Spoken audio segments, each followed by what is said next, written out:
Bien, pues comencemos entonces y vamos a el Evangelio según Lucas y nos habíamos quedado la semana pasada en el capítulo 14, ¿cierto? Y habíamos visto justamente cómo nos había planteado Lucas el contexto para lo que vamos a ver ahora, que no es otra cosa sino un triplete, si se quiere, o tres porciones de la palabra que hablan sobre o que tienen un término en común y que esta vez Lucas lo relata de una manera muy interesante, muy sintética y muy armónica, digamos, y con un texto, digamos, con algunas enseñanzas muy importantes que ya vamos a repasar. Como ya es costumbre, vale la pena así anticipar que son cosas tal vez poco novedosas, ¿ya? Pero que nos corresponde ahora volverla a enfocar. Entonces, el contexto que habíamos visto la anterior semana es que el Señor Jesús fue invitado a una cena, ¿no? Fue invitado a una comida, ¿no es cierto?, por parte de un principal de los fariseos, ¿no es cierto? Y como de costumbre, la presencia misma del Señor Jesús, pues presenta algunas, o merecía alguna atención, ¿no es cierto? Presentaba alguna expectativa de lo que él habría de hacer, ¿no es cierto? Entonces, bien, la anterior semana entonces vimos cómo es que el Señor cura de nuevo una persona y eso, digamos, se presta para explicar un poco el tema de cómo es la correcta forma de interpretar la palabra, ¿no es cierto? De un caso en concreto. Y como les decía, esto, sin embargo, no es otra cosa sino solamente un preámbulo para lo que en realidad viene adelante, que son dos parábolas, por así decirlo, que el Señor Jesús enseña a partir de una, la actitud de los comensales que también junto con él fueron invitados a ese festival, si se quiere, esa cena. Y luego, a partir de eso, el Señor Jesús va a dar como una especie de consejo, si se quiere, al huésped, al que le invita, ¿no es cierto? Y luego de eso vamos a ver que hay una reacción de uno de los que estaban, como dice ahí, sentados a la mesa, que lo que hace es que finalmente el Señor Jesús explicite mucho más del tema de un tema que es, digamos, que tiene que ver con el banquete final que el Señor estará preparando para todos sus escogidos, finalmente. Entonces, fíjense ustedes cómo Lucas primero quisiera que nos podamos detener a saborear esto, ¿no? Cómo Lucas va tejiendo una historia porque no es lo mismo llegar de golpe a decirles, verán, hermanos, la enseñanza de ahora es que todos tenemos que ser humildes, ¿ya? Y que el cristiano tiene que ser humilde, ¿ya? No es lo mismo a decirles, fíjense que el Señor Jesús una vez fue invitado a una casa, a una cena, y comenzó a ver unas actitudes un poco reprochables, y en ese contexto se lanzó una parábola que tenía como una de sus enseñanzas el ser humilde, ¿no? Y quedaba un poco de contraste con la cuestión, digamos, o con la gente de esa época. Ahora, vale la pena aquí, digamos, entonces, lo primero que decía es, no es lo mismo decir de golpe, ¿no? Lo que es la enseñanza de esta primera parte, por ejemplo, que es esto, ¿no? Del versículo 11. Cualquiera que se enaltece será humillado y el que se humilla será enaltecido. Ese es el versículo que de pronto nos ha quedado mucho y seguramente lo hemos vivido de muchas maneras, tal vez en carne propia, lo hemos visto en otras personas, que aquella persona que procura una cierta posición, un cierto estatus, finalmente termina mucho más abajo de donde comenzó, mientras que alguien que de pronto fue sin buscar mayor cosa, terminó estando en un lugar muy alto, ¿no es cierto? Y que dicho eso, lo que implica eso es que la actitud que debe tener el cristiano es aquella, es decir, no procurar que su objetivo de vida no sean los primeros lugares, las primeras plazas y todo lo demás, sino simplemente hacer lo que le corresponde y que simplemente esa actitud le va a llevar indefectiblemente arriba, pero no por el hambre de éxito y todo aquello, ¿no es cierto? Esa es la enseñanza, digamos, que creo que no está por demás repetirla, pero que seguramente la hemos escuchado en muchas formas, ¿no es cierto? E incluso, eh, por ejemplo, seguramente lo hemos visto, el tema de la humildad, por ejemplo, es un tema muy recurrente, incluso en temas de moral, si se quiere, incluso de consejos prácticos de la vida. Un buen jefe, por ejemplo, les podrá siempre decir a sus trabajadores, ¿no? Sean humildes, sean humildes, no sean, no busquen su ego, etcétera, ¿no es cierto? Pero aquí vamos a ver algo más. De acuerdo. Entonces, el contexto, fíjense ustedes que es muy importante aquí. Porque si yo les digo ahorita, por ejemplo, y estoy casi seguro que pasó esto en la forma de cómo comprendemos nosotros la Biblia. Fíjense. El pasaje ha sido el de que una persona invita al Señor Jesús a una cena, a una comida, ya como lo vimos la anterior semana, de final de Shabbat. Entonces, una comida, habrían terminado el estudio, digamos, del servicio en la sinagoga, y alguien importante le dice al Señor Jesús, ven, te invito a mi casa a una cena importante, digamos, de semanal, pero un poco importante, para terminar el Shabbat, por ejemplo, ¿cierto? Entonces, pero sin conocer este contexto, nosotros seguramente hubiéramos pensado en cualquier otra, perdón, en cualquier otro momento en el que nos invita en el que cualquier conocido nuestro, familiar, lo que sea, nos invita a nosotros, ¿no es cierto? Y lo que quería primero es que podamos diferenciar aquello, ¿ya?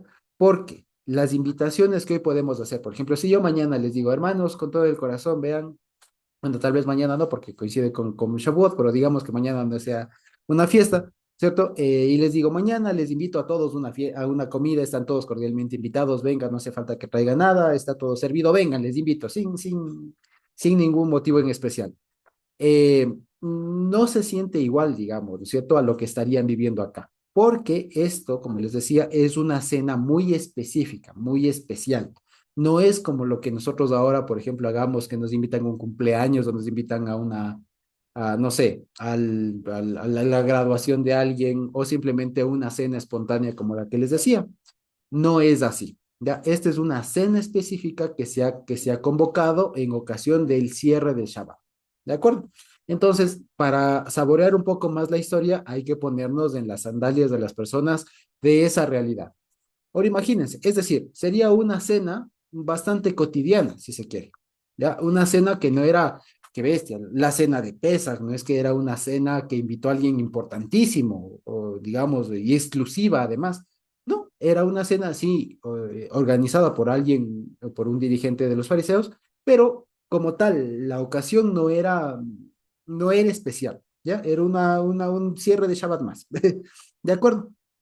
Y fíjense que dentro de eso, dentro de esa ocasión, digamos, bastante cotidiana en esa sociedad de esa época, resulta que fíjense lo que dice, observando cómo escogían los primeros asientos a la mesa, que primero no eran asientos porque las mesas, acuérdense que eran bajas y más que asientos era como los puestos,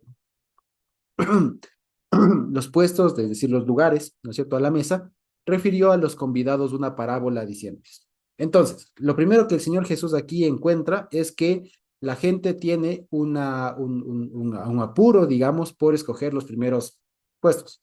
Ahora, en cuanto literalmente a los primeros puestos, siempre se ha pensado que es lo que está más cerca del dueño de casa, del huésped, ¿no es cierto?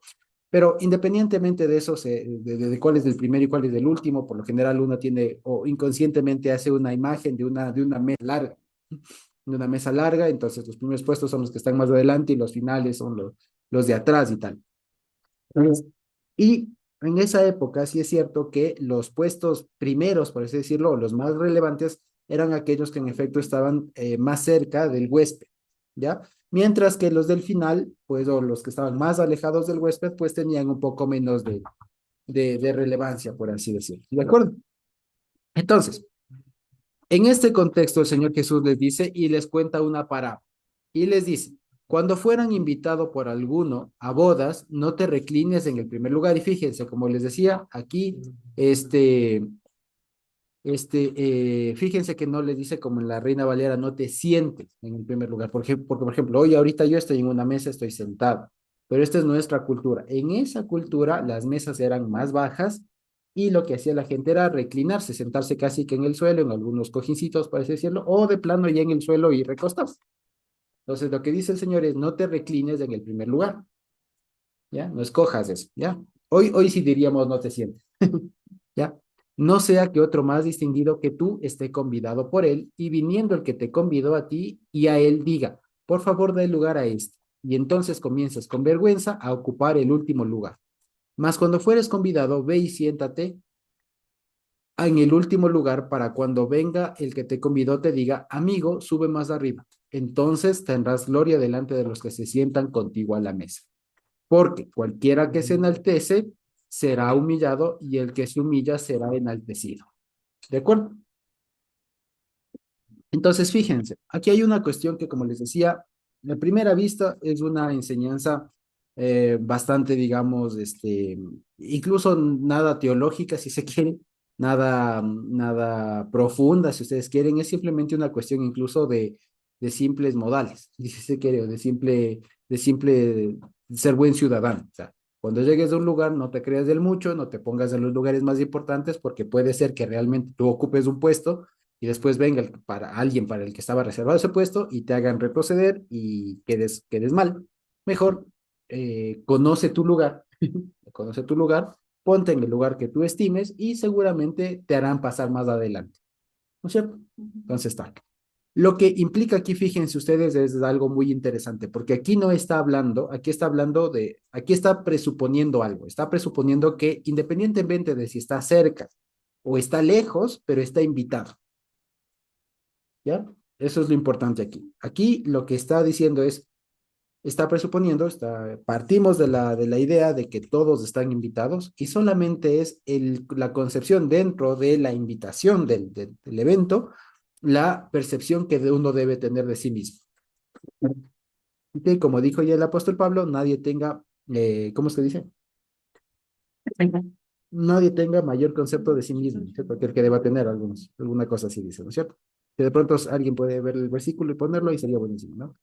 Pero es ese versículo que dice así. No me acuerdo dónde está, pero dice así, no, nadie tenga mayor, o digamos, mayor de sí mismo que el que deba tener, exactamente. Entonces es eso. Y fíjense ustedes que esto es una cosa muy, muy, pero muy importante, porque a veces uno tiende a ser bastante injusto con uno mismo, ¿ya? Y lo interesante es que esto de aquí, digamos, o si se quiere, aquí hay un secreto para la humildad, ¿ya? ¿Ya?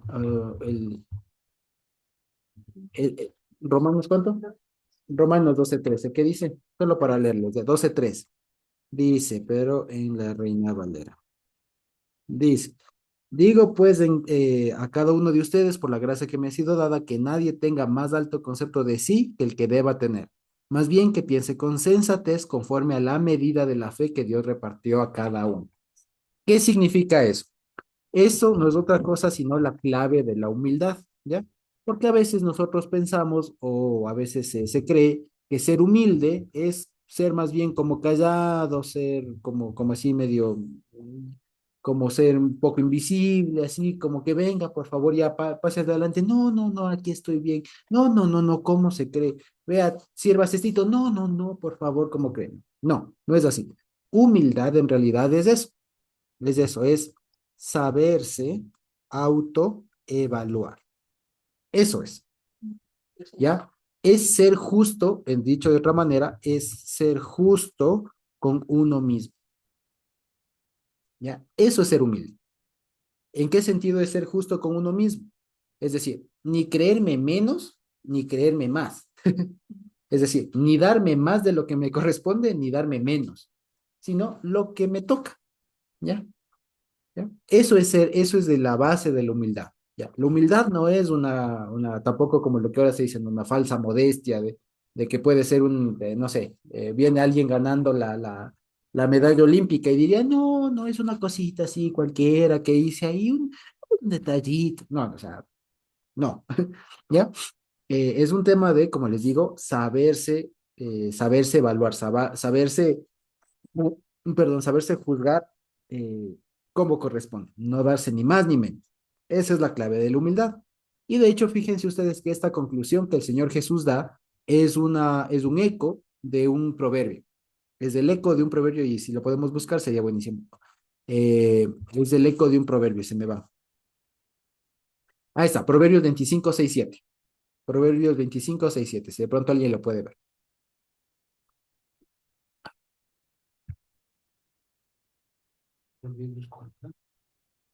Proverbios 25, versículo 6 y 7. Sí, por favor, si lo tienes. No te alabes delante del rey, ni estés en el lugar de los grandes, porque mejor es que se te diga, sube acá, y no que seas humillado delante del príncipe a quien han mirado tus ojos. Muy bien. Exactamente. Entonces, fíjense, la idea de de esta parábola no es nueva, ni siquiera en los tiempos del Señor Jesús. O sea, esa idea de humildad ya viene resonando, fíjense, mínimo desde la época de Salomón, ¿no? Desde los proverbios, ¿ya? Porque siempre ha habido un tema de que el ser humano es injusto con uno mismo. Entonces, fíjense, si ustedes quieren verlo y quisiera nada más recalcar esto, ser humilde, ya para nosotros poniéndole un poco más de condumio el asunto, es ser justo con uno mismo, en su autoevaluación, en cómo uno se observa frente al espejo, saber qué soy, ya, no darme más, no darme menos, ya, no creerme más ni creerme menos, sino simplemente lo que se es, lo que se tiene, lo que se ha hecho, ni más ni menos, ¿de acuerdo? Eso es. Y si es que uno vive la vida, incluso la vida cristiana, de esta manera, ¿cierto? Uno sabe el lugar que le corresponde. Y es más, y es más, cuando uno, como suelen decirle ya muchos de los ancianos y demás que han vivido más tiempo que uno en esta tierra, cuando uno sabe lo que uno vale, la gente lo comienza a reconocer y sabe darle el lugar que uno necesita, que uno merece, por así decirlo, ¿no? Que puede ser muy adelante o más atrasito, lo que sea, pero nos darán el valor que uno mismo pueda autorreconocerse. Pero como les digo, esto que parece sencillo es en realidad una cuestión muy, muy compleja. El saberse autoevaluar es bien complejo. Porque ya les digo, de esto depende, digamos, de esto de saberse autoevaluar de manera justa, depende de muchas cosas. Puede ser que estemos con algunos traumas, por ejemplo, si es que alguien ha sufrido mucho a lo largo de su vida y ya había sufrido muchas injusticias o ha sido muy discriminado, por ejemplo, ha sido muy humillado, etcétera, va a pensar que no es digno de nada, ¿ya? O por otro lado, si es que ha crecido en un ambiente y se ha desarrollado durante toda su vida en un ambiente en donde tenía de sobra o donde le alababan por lo mínimo, va a pensar que es una cosa pero brillante, ¿no? Y se va a creer mucho más. Entonces, el éxito aquí es a saberse autoevaluar, que parece sencilla, pero en realidad no lo es. Aprender a ser justo con uno mismo es en realidad una tarea que tenemos todos, ¿de acuerdo? Entonces, el guiño aquí, digamos, no es sencillo, ¿ya? Aunque sea una enseñanza que se viene repitiendo desde hace siglos, desde milenios casi, no deja de ser complicado, o sea, no es facilito. Hay que saberse conocer, hay que saber aprender a ser justo primeramente con uno mismo. ¿De acuerdo? En todo caso, eso es el mensaje de esta primera parte. Entonces, la gente comienza a preferir los mejores lugares, llamémosle, y el Señor les dice, vean, aquí tienen, como se dice ahora, ustedes tienen la realidad alterada. Más bien, pónganse en un lugar que les corresponde, o sea, toquen tierra, ya toquen tierra. Y luego se dirige y le da un consejo también al huésped, ¿no es cierto? Estamos en Lucas 14:12. Perdón. Y dice, dijo también al que le había convidado, que acordémonos en el contexto era un principal de los deseos. Y dice, cuando hagas comida o cena, no llames a tus amigos, ni a tus hermanos, ni a tus parientes, ni a vecinos ricos, no sea que ellos a su vez te puedan convidar y seas recompensado. Cuando hagas banquete, más bien llama a los pobres, los mancos, los cojos y los ciegos, y serás bienaventurado, porque ellos no te pueden recompensar, entonces te será recompensado en la resurrección de los justos. Y aquí nos apunta a otra cosa. Fíjense ustedes, nos apunta a una cuestión que está muy intrínseco, digamos, de nuestra sociedad y también en la sociedad de entonces. Es algo que, digamos, a lo largo de la época parece que no ha cambiado, ¿no? Que a lo largo de la historia no ha cambiado y es lo siguiente. Digamos, ustedes saben, todas las relaciones humanas tienen algo que en lo que se fundamenta. O sea, por ejemplo, la relación padre-hijo, madre-hijo, etcétera. Por ejemplo, se fundamentan principalmente, por así decirlo, en el amor, ¿no es cierto? En el amor. O sea, si no hubiera amor, deja de ser madre y deja de ser padre o se deja eso. El momento que entre padres, digamos, entre padre, hijo, madre, hijo, se rompe eso es porque ya no hay amor, digamos, ¿cierto? Puede haber muchas otras cosas, pero ya no hay eso que une. Y fíjense ustedes que al parecer desde épocas muy antiguas, desde esa época, incluso desde antes, hay una cuestión que les quisiera plantear que nos preguntemos.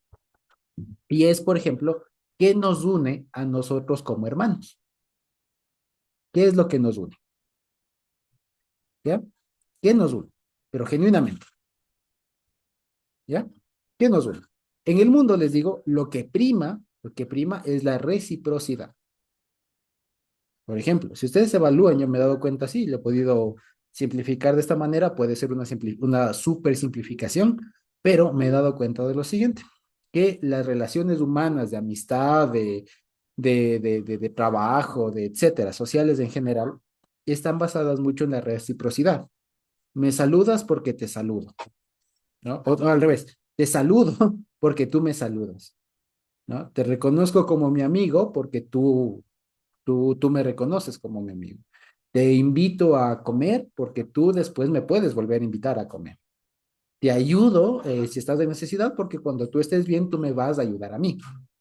Entonces, mucho de las relaciones de sociales, digamos, parece que se basan mucho en esto de la reciprocidad.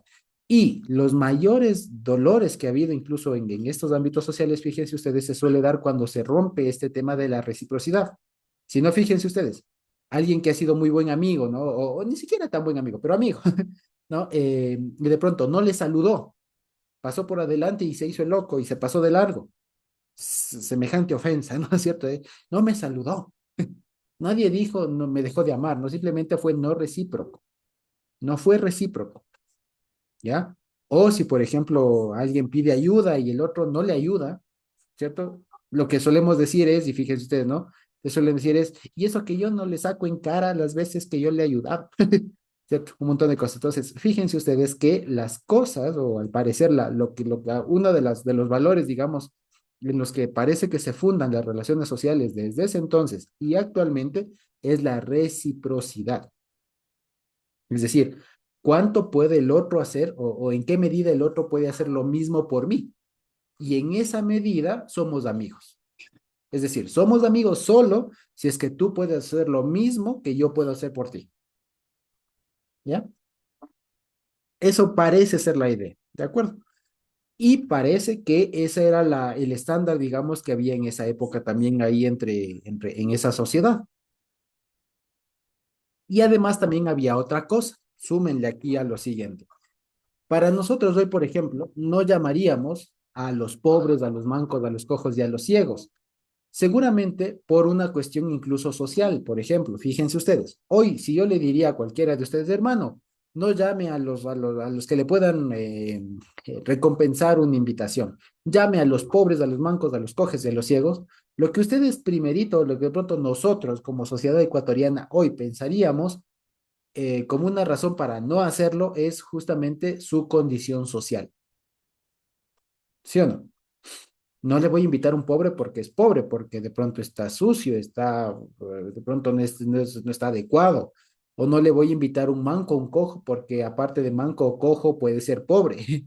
O no voy a invitar a un ciego, o de pronto podría invitar a un manco, a un cojo y a un ciego, porque digamos, ya en nuestra sociedad, por ejemplo, las discapacidades ya no son un impedimento social tan fuerte, ¿no es cierto? ¿Ya? Pero ninguno de nosotros pondría un obstáculo a esta invitación bajo el argumento de porque son impuros. Hoy ninguno de nosotros diría ante esta cuestión de invite a un manco, decía, no, porque, uy, y si es impuro, un cojo, no, un ciego, peor, ¿ya? Un pobre, menos, ¿ya? Entonces, lo primero que debemos aquí aclarar es eso. Ujú. La razón por la que aquí se está poniendo a estas personas como principales invitados, como para hacer una fiesta de este tipo, que era una fiesta, como les decía, cotidiana, o sea, digamos, bastante común, era que no se mire los estándares de la época de pureza, de pureza. Entonces, fíjense, lo que le está diciendo en pocas palabras no es tanto una cuestión social, no es tanto una cuestión social de no invites al rico, invita al pobre. No, lo que le está diciendo es, no invites solamente a los de tu mismo estatus, entre comillas, espiritual, ¿ya? Al mismo que está puro como tú, entre comillas, ¿no? Invita a los que a ti te parece que no son dignos de comer contigo, espiritualmente hablando. Porque acuérdense, como les decía, los mancos, los cojos, los ciegos, los pobres, en esa sociedad estaban muy tachados de impuros. Entonces, fíjense, ¿ya? Y esto pone, como les digo, añade una capa mucho más fuerte ante el tema. Si ya invitar a alguien pobre, si ya invitar a alguien que de pronto puede ser discapacitado o lo que sea, es fuerte, ¿no es cierto? Es fuerte. Más fuerte todavía es invitar a alguien que para nuestros ojos, a nuestro juicio, puede ser alguien impuro, puede ser alguien de menores calidad espiritual que uno, entre comillas, ¿no? Eso es lo más fuerte. Lo que quiere decir, básicamente, es que a los ojos del Señor Jesús, estos pobres, mancos, cojos y ciegos, ¿no es cierto? Para el Señor Jesús son tan dignos de estar a la mesa como aquellos que lo son para nuestros ojos.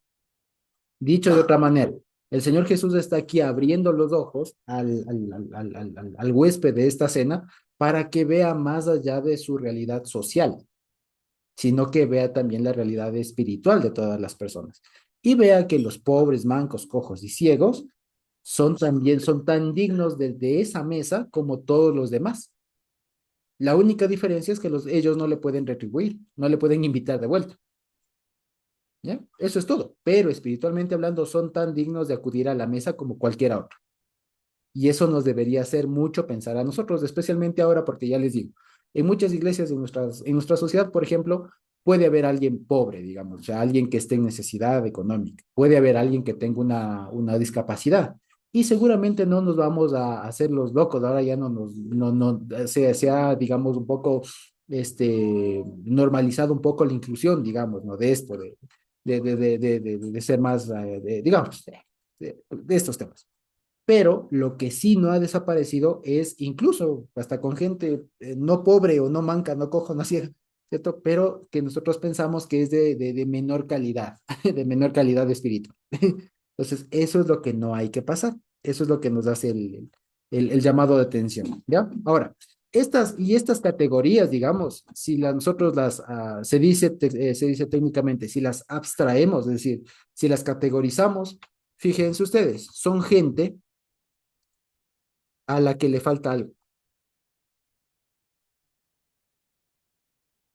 ¿ya? Son gente a la que le falta algo. Son gente a la que le falta algo y que por ese faltarle algo se hacen indignos a nuestros ojos de invitarles, de considerarles iguales. Y por ejemplo, ahí hay escuché algo y les cuento lo siguiente. Mientras preparaba un poco y me informaba e investigaba un poco al respecto, encontré una parábola, ¿ya? Una parábola que se llama, y ustedes lo pueden encontrar tanto en el Talmud, en la Mishnah, como en literatura judía posterior, después del Señor Jesús, que se llama justamente, la parábola se llama del cojo y del ciego, ¿ya? Y algunos decían que tenía alguna relación con o que tenía alguna inspiración en este pasaje de aquí de Lucas. Y les cuento así brevemente esa anécdota, ¿no? Eso es una historia. Y dice de la siguiente manera, hay dos versiones, pero les cuento la primera, ya les cuento, digamos, les cuento la segunda, que es la más conocida. Que una persona igualmente hizo un banquete e invitó a todas las personas sanas, a todas las personas, digamos, normales, entre comillas, ¿no es cierto?, a la cena, ¿ya? Y no invitó, perdón, y esta persona tenía un huerto, y mientras estaban todos en la cena, puso como guardias del huerto a un ciego y a un cojo, ¿ya? ¿Por qué le puso al ciego y al cojo? Porque dice, estos me pueden dar cuidando, pero no me pueden perjudicar el huerto, no me pueden robar el huerto. Por eso los puso a cuidar. Que resulta que pasada la medianoche, los dos se ponen a conversar y le dije, oye, solo a nosotros no nos invitaron y este dueño del banquete nos ha hecho un perjuicio. ¿Qué hacemos? Metámonos al huerto. Y se dicen, y el cojo le dice al ciego y el ciego le dice al cojo, yo no veo, cómo voy a robar? Y el otro dice, yo no puedo caminar, ¿cómo voy a ir a robar? Entonces a él le dice el cojo, el ciego le dice, yo sí puedo caminar y tú sí puedes ver. Súbete súbete, yo te cargo, le diría el ciego, le dice al cojo, yo te cargo y tú eres mis ojos y yo soy tus piernas. Y entonces entre los dos hicieron uno. Y dice que entraron al huerto y ahí la versión se suele un poco dividir. Algunos dicen que dañaron el huerto. ¿Ya? El asunto es que se encontraron, después de un tiempo, al final del banquete, se encontraron unas huellas de personas que habrían dañado el huerto. Cuando sale finalmente al otro día, el dueño del banquete dice quién fue y hace un juicio, ¿no? Hace un juicio y dice, y no les podían enjuiciar porque decía, y les cogen a los dos, a los guardias, y le dicen, tú, ¿quién se robó? Le dicen, y el ciego decía, yo no soy porque yo no puedo ver. Y el cojo decía, yo tampoco porque yo no puedo caminar. Entonces, el dueño de la casa le dice, tú trépate en los hombros, y le dice, así fue que pasó, ¿ya? Y entre los dos hicieron uno y por esa razón les condenó. ¿Ya? Esta parábola, como les digo, que es muy posterior, sirve para otro propósito, pero lo único, y les quería comentar, que tiene como inspiración es esto. Es una cena a la que están invitados y hay una mención de un manco y un cojo, y un ciego, ¿ya? Y algunos suponen que la literatura judía se inspiró de este pasaje que había y lo utilizó para su propio fin. ¿Cuál es el objetivo que tenía esa parábola, de esta que les acabo de decir? Y decía la conclusión final, decía la siguiente: así el Señor, cuando Él venga, va a juzgar como una sola unidad al ser humano, decía. Entonces, porque cualquiera diría, mi cuerpo pecó, diría el cuerpo, si se piensa que el ser humano son varios, diría, para eso sirve la parábola, ¿no? Si es que se piensa que el ser humano está dividido, se podría pensar que en el momento del juicio, el cuerpo diga, no, yo no pequé, fue la mente, el alma, dicen ellos, ¿no? Fue el alma. Y cuando le pregunten al alma, le dirá, yo no pequé, fue el cuerpo. Entonces, lo que dirían es, no, son uno. Así como el ciego y el cojo, que siendo dos se juntaron para hacer una sola labor y se les juzgó como uno, así cuando venga el Señor van a ser juzgados los seres humanos como uno. ¿Ya? Para eso servía esa parábola, ¿ya? Pero lo interesante es que ahí está como inspiración, si se quiere, del Evangelio, por este matiz del banquete y de que hay unas personas, digamos, diferentes, ¿no es cierto? Y como les decía, lo que de ahí también pude ver es que a estas personas eran justamente que se les concebía, digamos, lo que está en el fondo son personas a las que les falta algo, ¿ya? Le falta dinero, le falta una pierna, le falta un ojo, le falta lo que sea. ¿Ya? Les falta algo. Y que ya volviendo a nuestra parábola de acá, resulta que esa carencia es lo que a los ojos de las personas les daría indignos de compartir la mesa, de ser convidados, ¿ya? Y lo que nos invita a nosotros, ya, como les decía, volviendo a nuestra parábola, es a hacer, ahora, como les decía, ahora es acá, si el uno era, si el primer paso, digamos, ¿no? Es saberse autoevaluar, fíjense, el segundo paso es ser, si se quiere, ¿no es cierto? Es saber evaluar al hermano. Lo que significaría es ser justo con el hermano. No darle más ni darle menos, ¿ya? Y no dejarse llevar por las apariencias, ¿ya? Así de sencillo. ¿Ya? Hasta ahí. Muy bien. Y fíjense ustedes que aquí es muy, muy bonito y am, ¿qué se diría? Muy pedagógico y muy bien hecho este relato, porque fíjense cómo ha pasado, ¿no? Y cómo va atando los temas, que aquí Lucas ya nos dice que la recompensa es que será recompensado, valga la redundancia, en la resurrección de los justos. Entonces nos mete un tema ya no solamente de buenas costumbres, de buenos modales aquí en la tierra, sino además que nos va atando a la recompensa en la resurrección, ¿ya? Y aquí va un asunto, ¿ya? Fíjense ustedes, aquí hay algo interesante. Entonces, fíjense, dice, oyendo esto, uno de los que estaban sentados a la mesa, le dijo, bienaventurado el que coma pan en el reino de Dios. ¿ya? Y fíjense, es una bendición, ¿no es cierto? Es eso, una bendición, es de bienaventurado el que coma pan en el reino de Dios. Entonces, fíjense, no sé si vamos notando cómo se van uniendo los temas. Entonces, dado que el Señor Jesús ha terminado con será recompensado en la resurrección, entonces alguien dice, bienaventurado el que coma pan en el reino de Dios, ¿ya? Y aquí viene una parábola o otra parábola que tiene que ver justamente con la gran cena. Y aquí vale la pena decirlo. Todos nosotros hemos escuchado a lo largo de nuestra vida cristiana, estoy seguro, que al final, cuando el Señor Jesús y todo ya ocurra el juicio y todo lo demás, habrá un gran banquete. Habrá un gran banquete, habrá unas cenas, las famosas bodas del Cordero, y habrá algo en donde el Señor Jesús va a servir y todos estaremos de la mesa y comeremos y todo lo demás. Independientemente de lo que se ponga en la mesa, hay la idea de un gran banquete, ¿no es cierto? La pregunta que les quiero decir es, ¿y de dónde viene esa idea? ¿Ya? De la Biblia, sí, pero ¿de dónde? ¿De qué parte de la Biblia? ¿Ya? Porque, y ya les anticipo, no viene del Apocalipsis. Esto no se lo inventó Pablo, esto no se lo inventaron los apóstoles. Ahora les digo, la idea, la idea de la idea de la cena está, por ejemplo, recogido en Isaías 25:6. ¿Pueden verle? Isaías 25:6, ajá.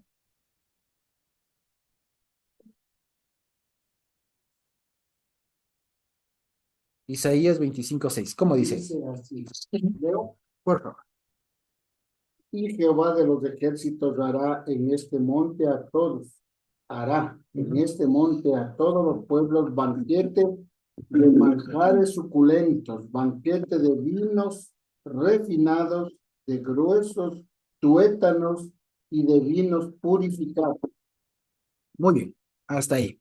Entonces, fíjense, en estos pasajes de Isaías, entre otros, de ahí viene la idea apenas, de que al final de los tiempos, después de que el Señor haya juzgado y todo lo demás, haya hecho su labor, habrá un banquete. Y esta idea se gestó mucho y se profundizó mucho en la época justamente del Señor Jesús, ¿ya? En esa época, digamos, un poquito desde antes. ¿Y cuál era la idea? La idea, fíjense ustedes, es la siguiente. Si yo digo que hay un banquete, la siguiente pregunta que me tengo que hacer es, ¿quién está invitado? ¿Quién puede acudir a ese banquete? ¿No es cierto? Y en un primer momento, fíjense ustedes cómo va cambiando las ideas. En un primer momento, la idea de esto, de esta gran banquete, es que era un banquete invitado o abierto para todo el mundo. Porque si lo vemos en Isaías, está hablando de las naciones. Fíjense, les leo de todo, ¿no? De nuevo. Y el Señor de los ejércitos hará en este monte a todos los pueblos, manjares de banquete suculento. Entonces, la primera idea, la idea primigenia, si se quiere así, de ese gran banquete postrero final, era uno amplio, ¿ya? Y bien entendido es así, pero vamos a verlo. ¿Qué pasa? Que como ya hemos visto, y para eso servía ver lo de la curación del inicio, ¿no es cierto? Que eran muy legalistas y todo lo más, muy cuadrados.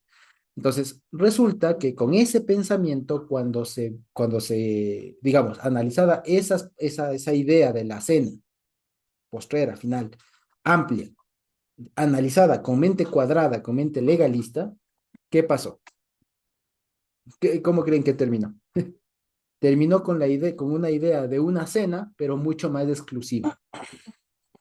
Con la idea de una cena mucho más exclusiva a la que acuden solamente los que son dignos de ir a la mesa. La misma idea que había en la parábola anterior. ¿De acuerdo?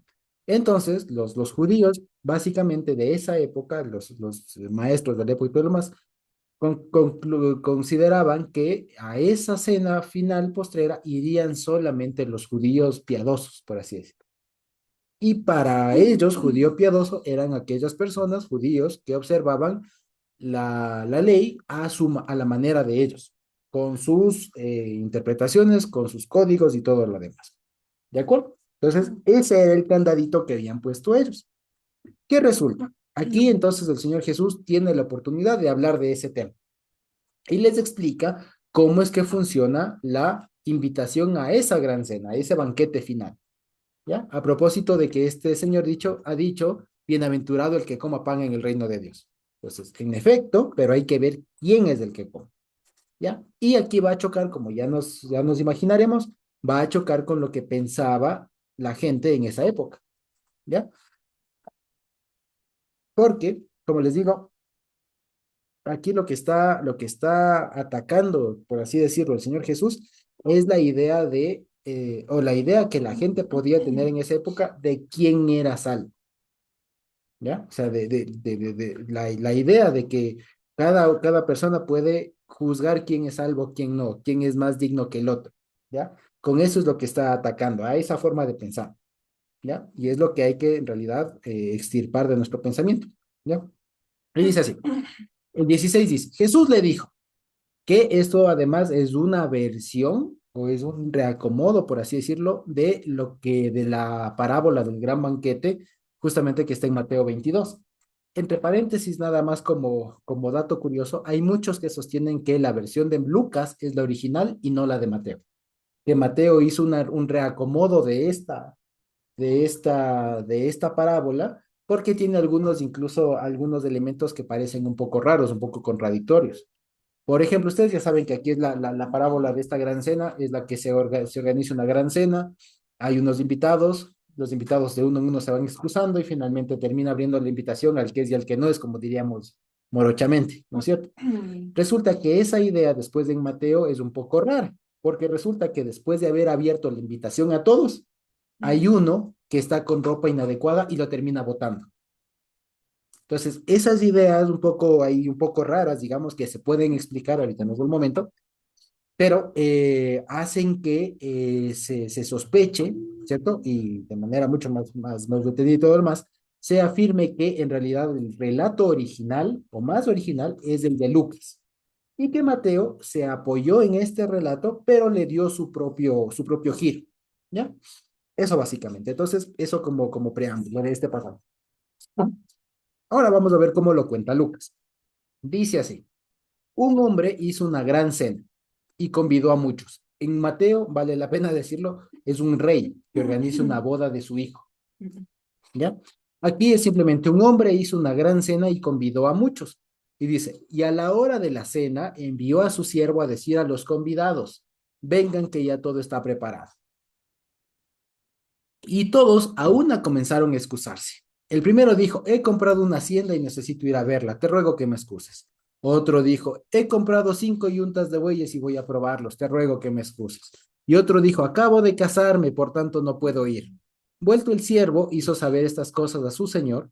Entonces, enojado el padre de familia, dijo a su siervo, ve pronto por las plazas y las calles de la ciudad y trae acá a los pobres, los mancos, cojos y los ciegos. El mismo grupo social de arriba. ¿Ya? Y dijo el siervo, Señor, se ha hecho como mandaste y aún hay lugar.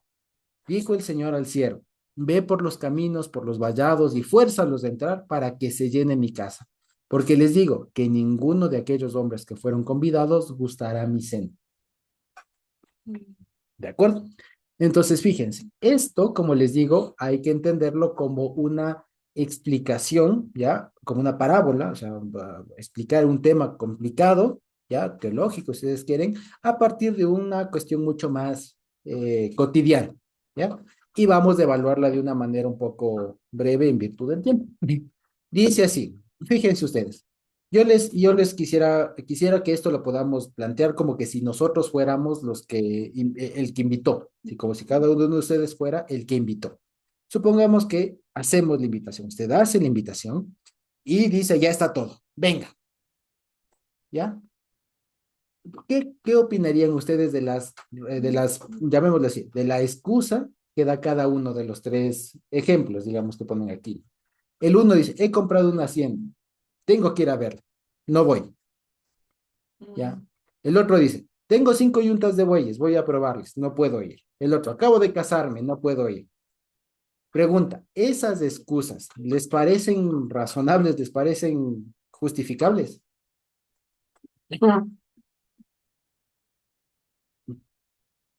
¿Sí o no?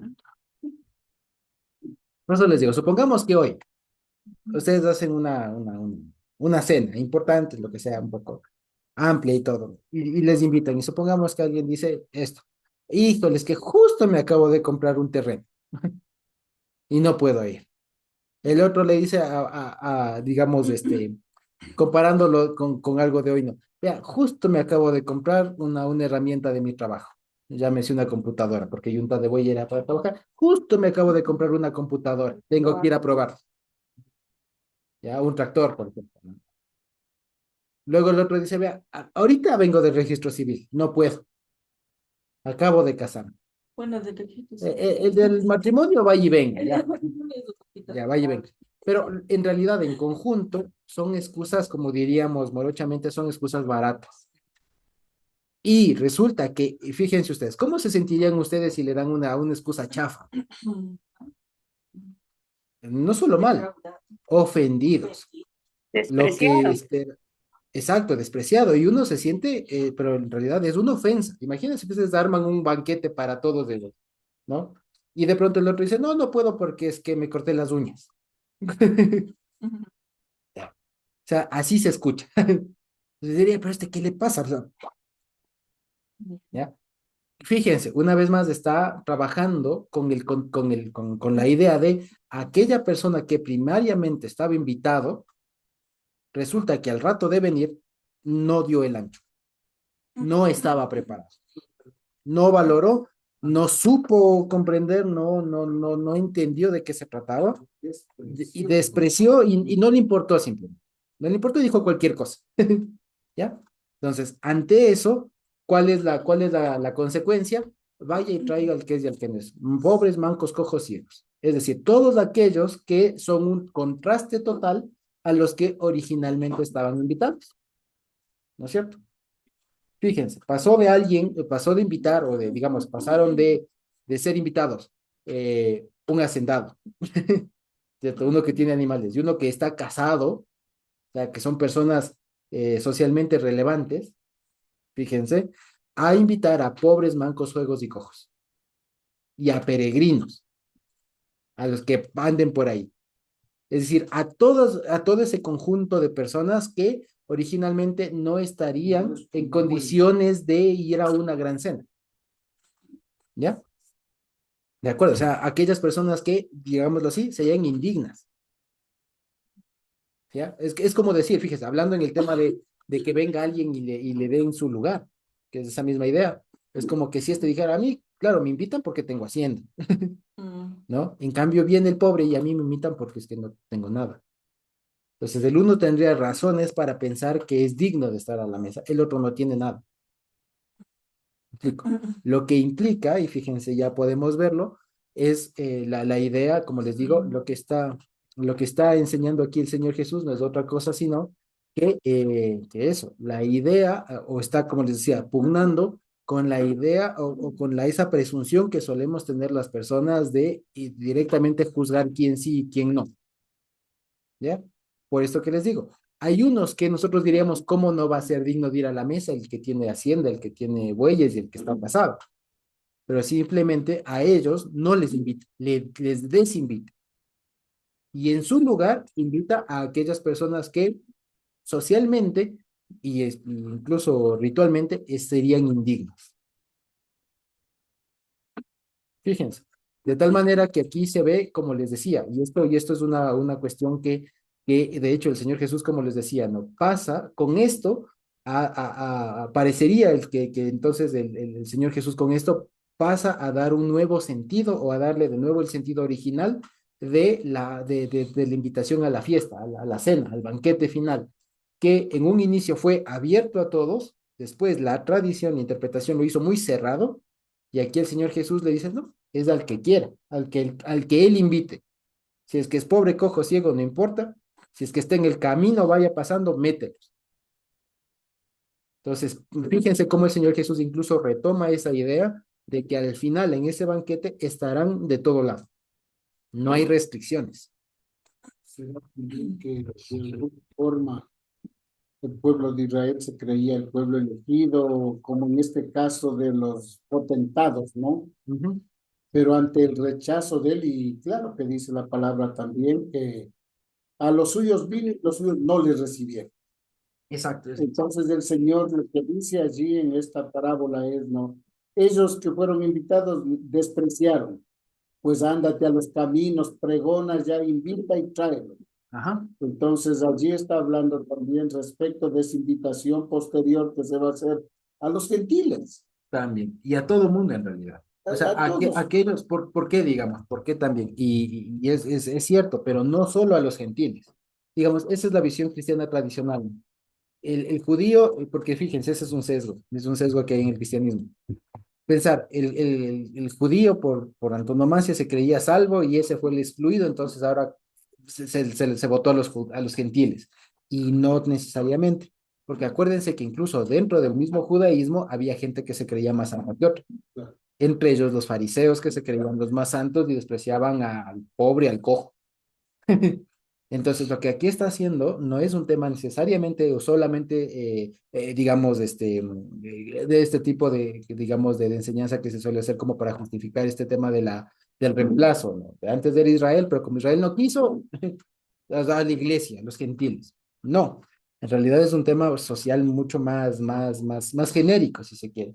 Que implica Los también despreciados, dar a valor a los los despreciados, a los marginados, marginados. O a sea, los que eran y no eran tomados en cuenta prácticamente en ese tipo de eventos sociales, ¿no? ajá. Hay gente que no era tomada en cuenta. Esta vez es hermoso porque el Señor los hace tomar en cuenta, les toma eso. Ajá. Y más todavía, va más allá, cuando les dice, no invites, así cuando hagas algo, solo a los que te pueden devolver, Ujú. invita a los que no te pueden devolver. Entonces, ahí se ve la importancia de la invitación, que no es con fines de devolución, sino con fines de socializar todo con la gente más pobre, ¿no? ¿Cuándo un pobre va a ir a un banquete? Ujú. Así en términos ¿no? reales, pobre no irá a un banquete nunca, nadie le invitará, pero Ujú. aquí está abriendo la posibilidad de que vaya, Claro. vaya.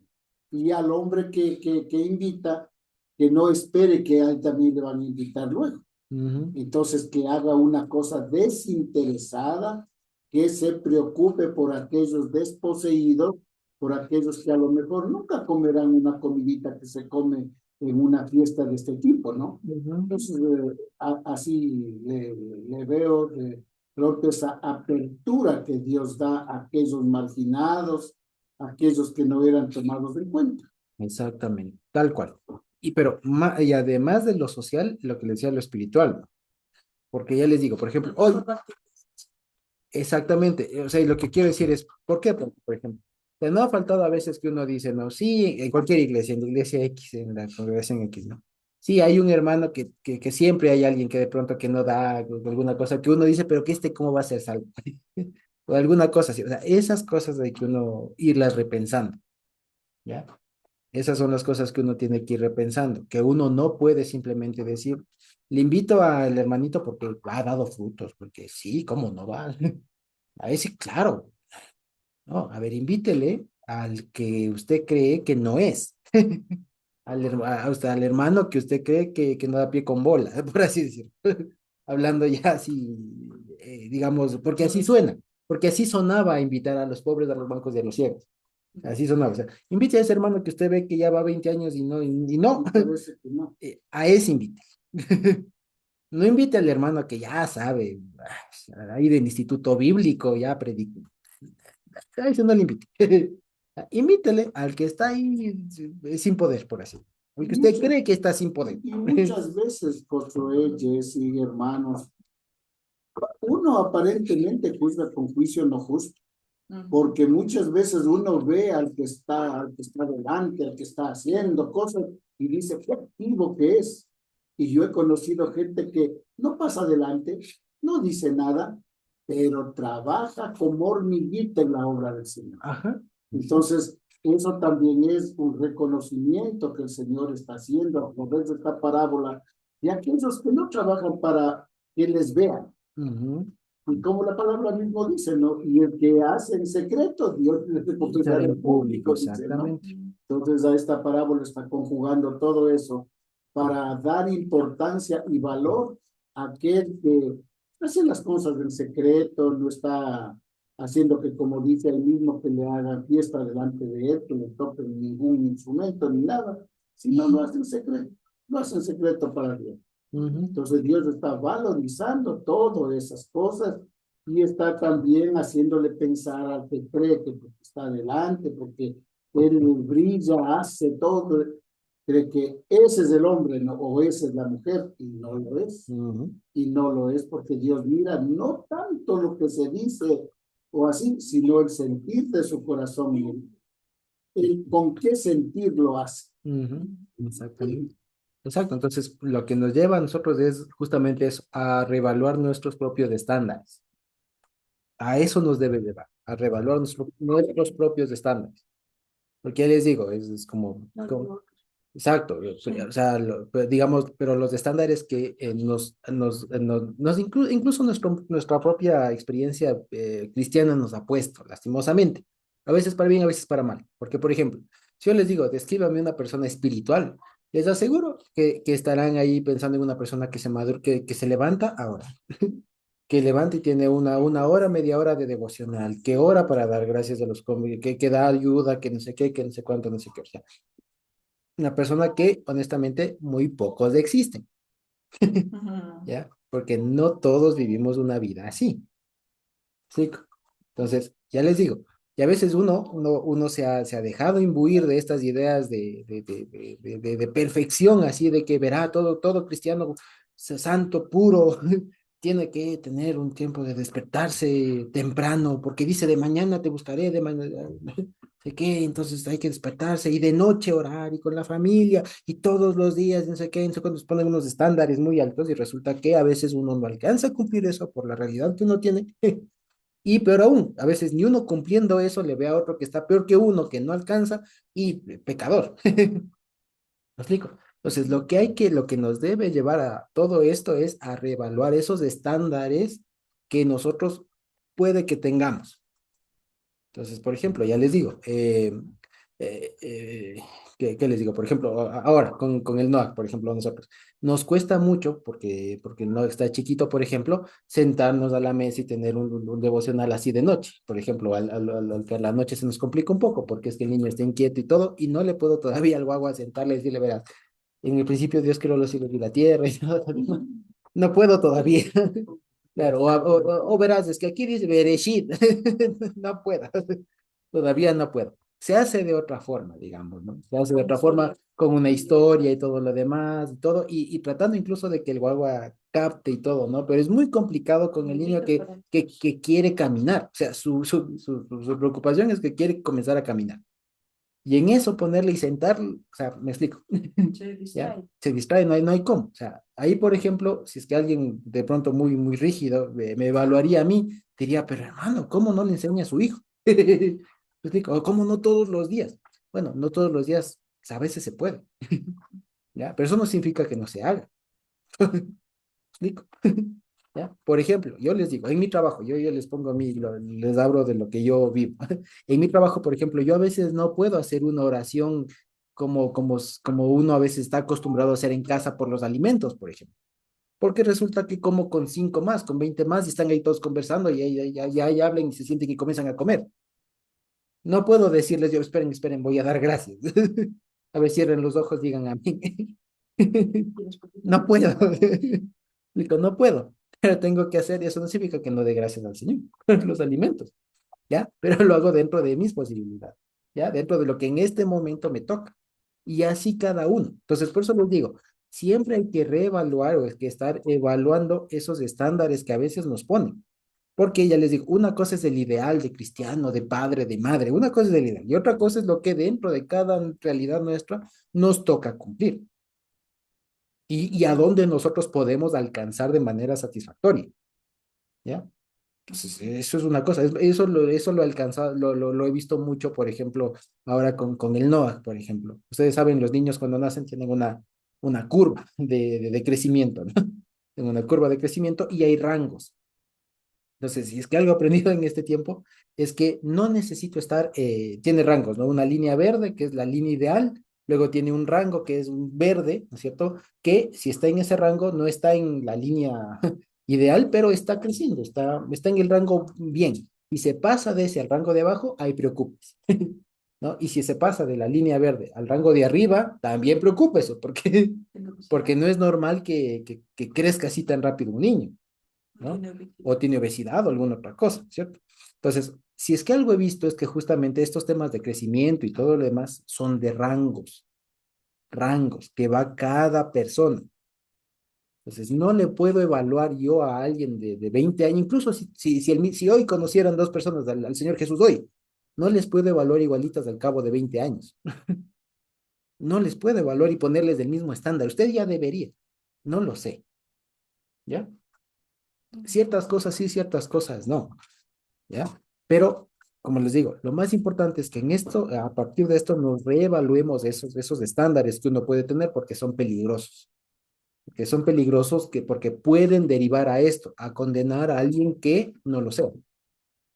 Y a autoexcluirse uno mismo creyéndose que uno sí alcanza ciertos estándares.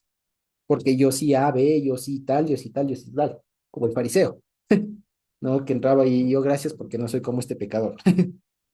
¿No? O sea, ese es el peligro de esto, ¿ya? Ya les digo, contra eso es lo que el Señor Jesús está luchando y está dando duro, eso, con esos esquemas mentales que a veces se enseñan, quizá con buena intención, pero que ya en la práctica a veces son muy rígidos y hay que saber que la vida, estas cosas de evaluación como tal, es de rangos, no son de, usted ya debería estar acá y no está, dele.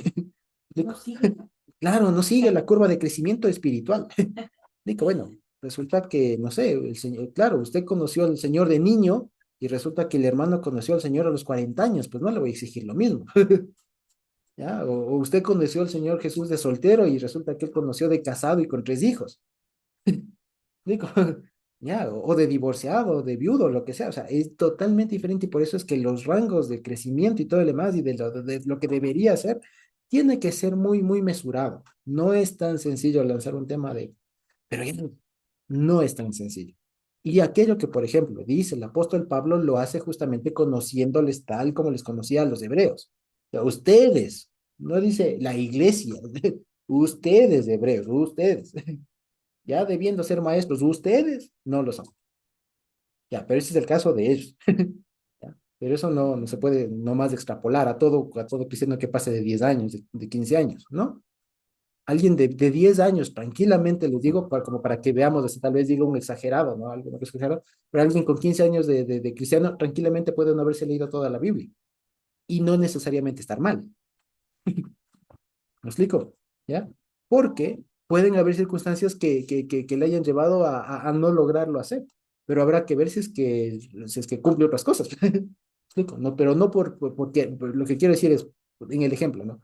No que por el hecho de que alguien tenga 20 años de cristiano y no se haya leído toda la Biblia de cabo a rabo, no voy a dudar de que solo por eso de que no sea salvo. ¿Me explico?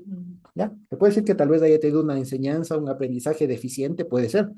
Por último, pero no voy a cuestionar su salvación, por eso. ¿Me explico? A eso es a lo que se refiere aquí, a los mancos, los cojos, los ciegos, los pobres, a los que en general les falta algo. Y que a esas personas no les excluyamos automáticamente de nuestro grupo de los que sí estamos en la cena. Sí, eso básicamente. Y que cuando consideremos invitar a alguien, invitemos principalmente a esos hermanos, que siempre los hay, ¿ya? Que siempre los hay. Y que, pero como les digo, no porque genuinamente lo sean, sino porque eso nos invita a rever nuestros propios esquemas mentales y lo que nos debe llevar a hacer es decir, el hermano que yo creía que era cojo, no ha sido cojo, ha sido tan digno como yo. El hermano que ha sido pobre, no ha sido pobre, ha sido tan digno de estar en la mesa como yo. El hermano que pensaba que era foráneo, pues resulta que es tan digno como yo de estar en esta mesa, ¿ya?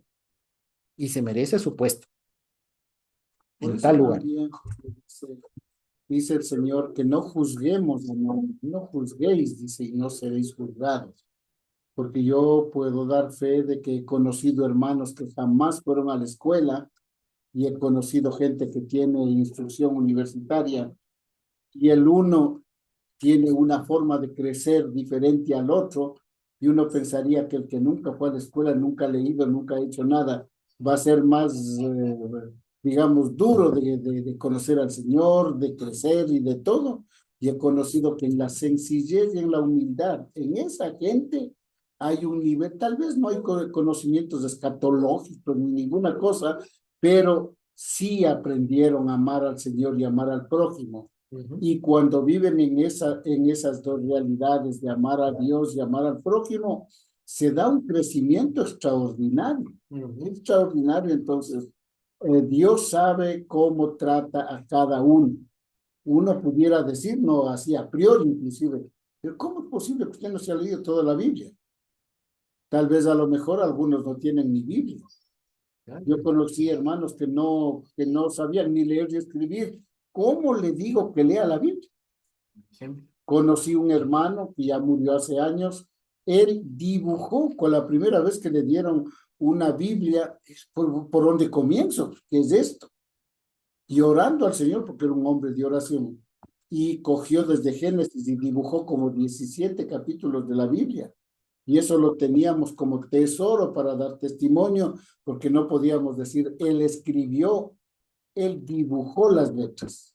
Como 17 capítulos de Génesis dibujó, y ese era un tesoro. Él decía, vea, yo no sé leer, yo no sé leer, pero dibujé exactamente como está aquí, aquí está. Y ahí aprendió. Abraham se llamaba él.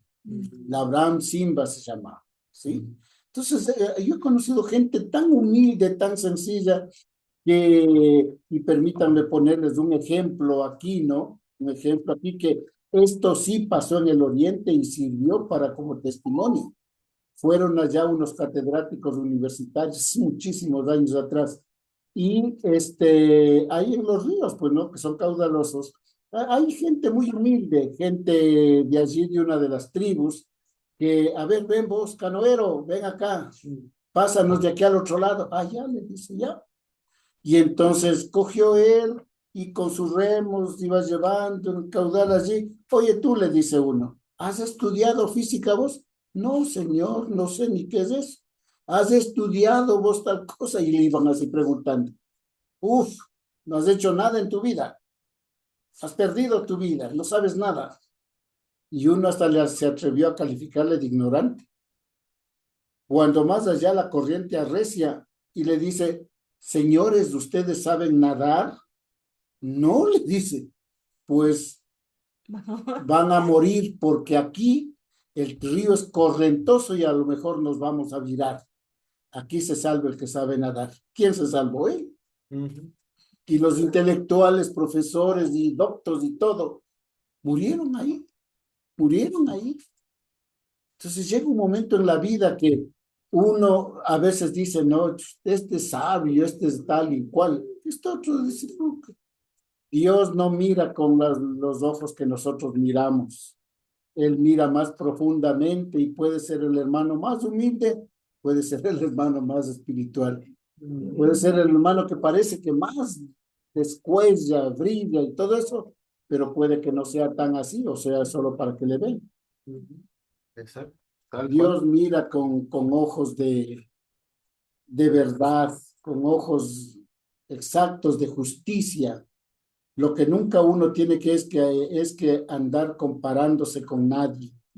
Ayudar, compartir con todo el que uno puede y ayudar a la gente en todo lo que está al alcance de uno. Sí, así es, exactamente. Eso, entonces, de eso quería compartirles ahora y nos hemos extendido un poquito el tiempo, pero creo que ha sido oportuno. Quizá tenemos alguna pregunta, algún comentario de lo que hemos visto ahora.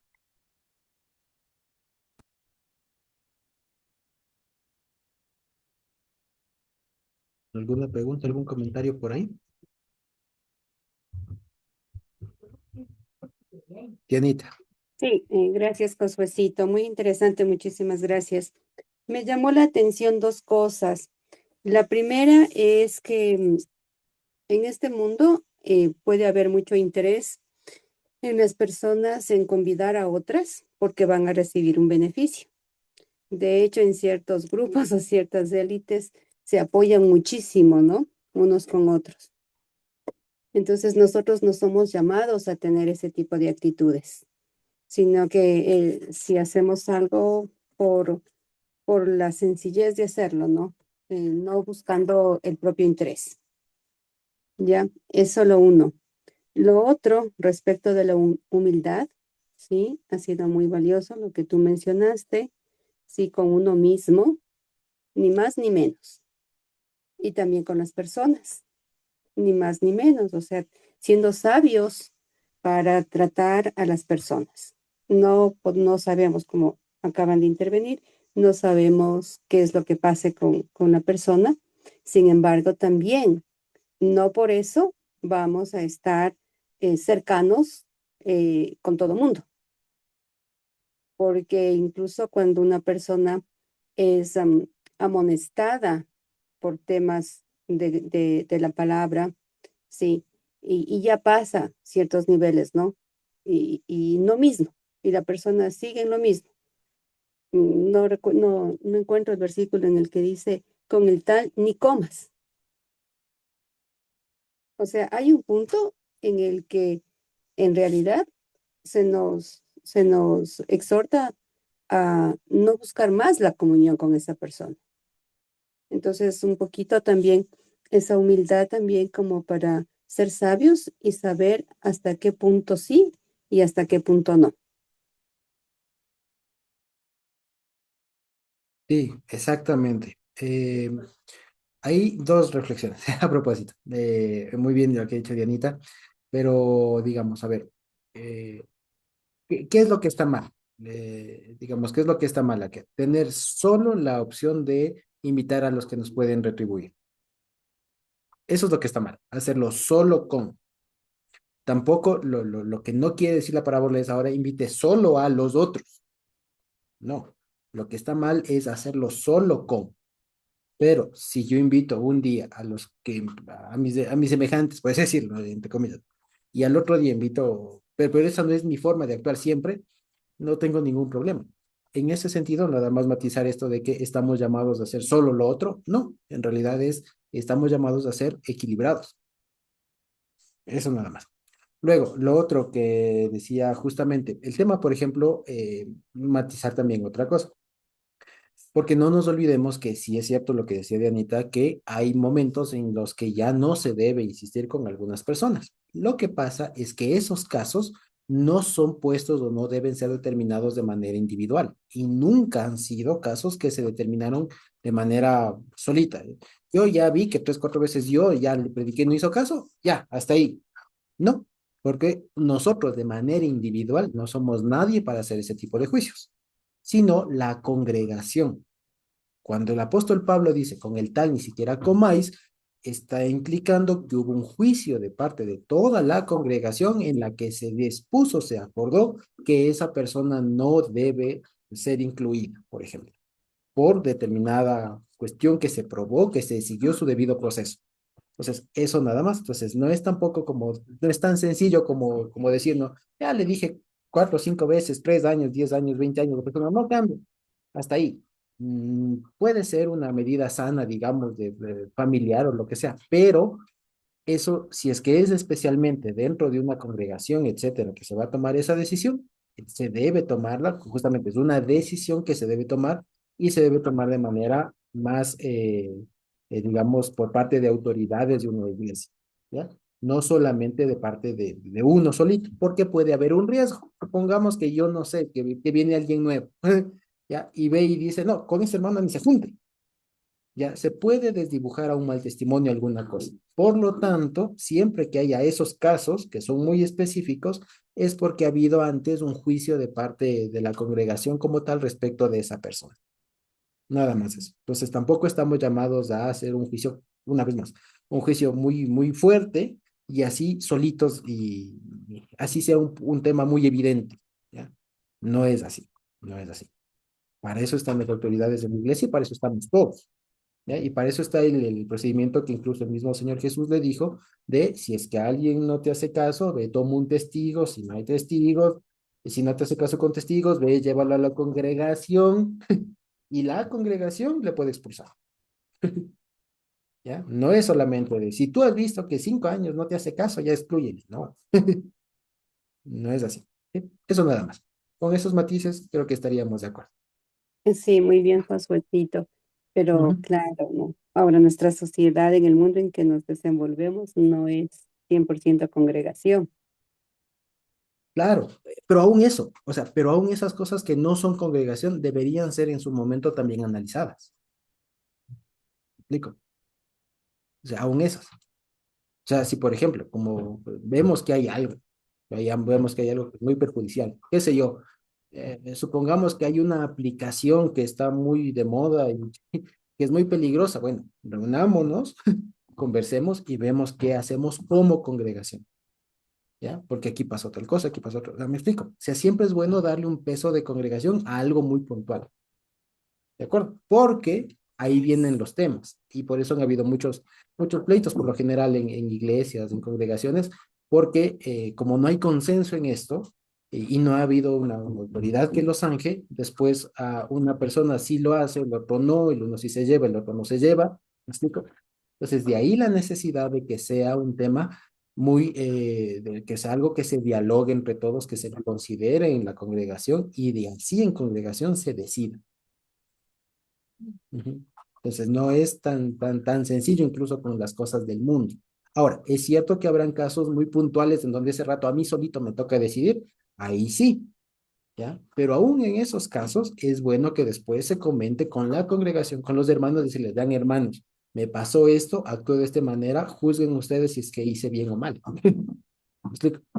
Lo que pasa es que, como les digo, nosotros debemos ir caminando a esa vista, como les hablaba la otra vez, a esa vista institucional de iglesia, no solamente personal, ¿ya? Esa idea de cuerpo, de que si yo pude ver algo que es peligroso por acá o algo que tal y que me tocó ese rato resolver, con la bendición y con la ayuda del Señor lo hago, lo resuelvo, pero lo comparto luego con la congregación a manera de testimonio, a manera de consejo, de ratificación, etcétera.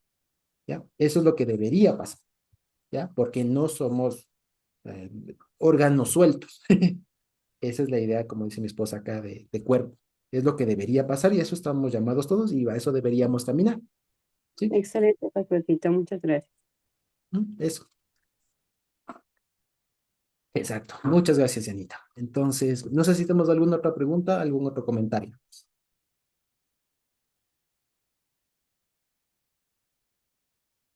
¿No? Sí. Muy bien, entonces creo que podemos terminar la grabación por ahí.